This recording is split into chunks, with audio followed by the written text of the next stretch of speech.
Znate li gdje na jednome mjestu možete pronaći sve hrvatske zakone? Središnji katalog službenih dokumenata Republike Hrvatske predstavlja upravo to središnje mjesto na internetu koje omogućuje trajan, besplatan, slobodan pristup službenim dokumentima u elektroničkom obliku s jednoga mjesta za sve korisnike.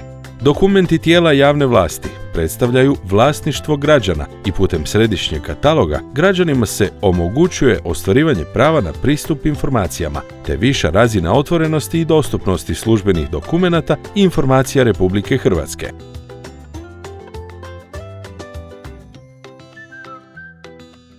Osim službenih dokumenata, na stranicama središnjeg kataloga možete pronaći i adresar tijela javne vlasti, političkih stranaka, stranih diplomatskih predstavništava ili pak pretraživati imenik državnih, javnih ili stranačkih dužnosnika i saborskih zastupnika od 1990. godine do danas. Sve informacije na jednom mjestu. rdd.gov.hr